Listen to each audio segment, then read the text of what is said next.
Subscribe to our channel, press the bell icon and never miss an update from Latestly.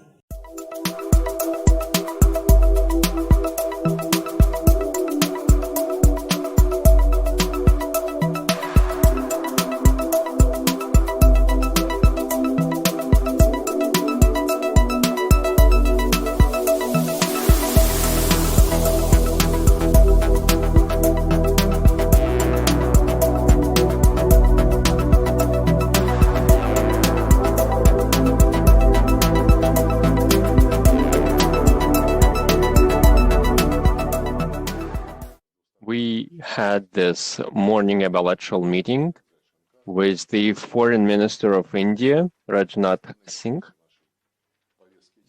Ramyan Jai Shankar, and we discussed economic matters, energy, nuclear energy, and we have very specific plans in these areas, and we discussed the fact that in early next year or in mid this year, we will have to prepare a meeting of an intergovernmental commission. My counterpart, Mr. Foreign Minister, is co-chairing this commission with Deputy Prime Minister Borisov. We also discuss cultural, educational ties and research ties.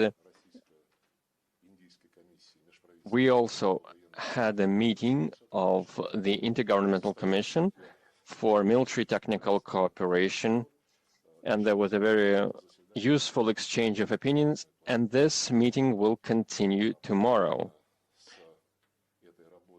At the same time, we also prepared a 2+2 meeting, the decision to have ministers of defense and foreign affairs of both Russia and India to come together and to work in this 2+2 format. This decision was taken by the President of Russia and Prime Minister Narendra Modi, and we believe that this was a very useful conversation on a number of important topics. We focused on developments in Asia Pacific, where over the past years, elements of instability have been accumulating, which could undermine the universal framework of cooperation. And we expressed our concern about the activities taking place in this region under the slogan of Indo-Pacific strategies, where we see non-inclusive blocks. The latest example is AUKUS, a military technical alliance between the United States, Great Britain, and Australia.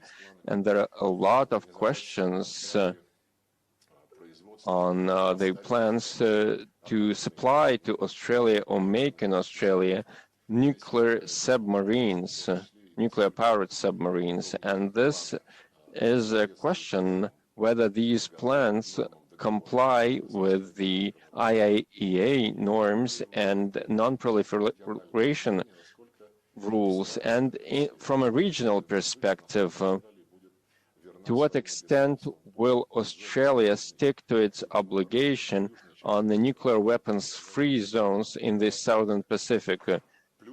And a specific agreement has been signed by Australia to this effect.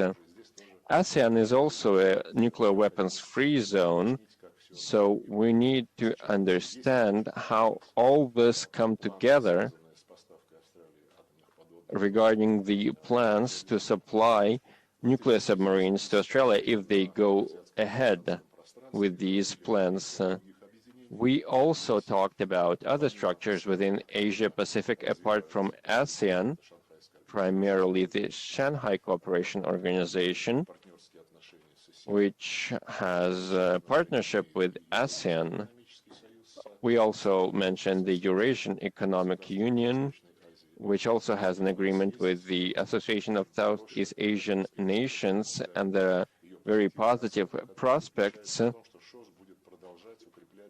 regarding the fact that the SCO has the potential to further reinforce its position and to serve as a cooperation platform. During the preceding SCO summit in Dushanbe in September 2021, a decision was taken to further expand the organization, with Iran invited to become a full member of this organization. This applies to sustainable development and security in other areas of cooperation, and we appreciate India's participation in India's participation in SCO's exercises, military drills. We also discussed Russia, India, China RIC format. A video conference of this format has been held in late November. And we also discussed the fact that the BRICS, which is a broader association of nations, together with Russia, China, India, who work together with Brazil and South Africa, and this association could have a stabilizing effect on this geopolitical space. Afghanistan was also mentioned in the Asia-Pacific context. We share the view with our colleagues that the Taliban must deliver on their commitments to ensure an inclusive government structure and respect human rights and prevent the drug threat, a terrorist threat remaining in the countries, and prevent instability from spilling over from Afghanistan into neighboring countries, primarily into Central Asia.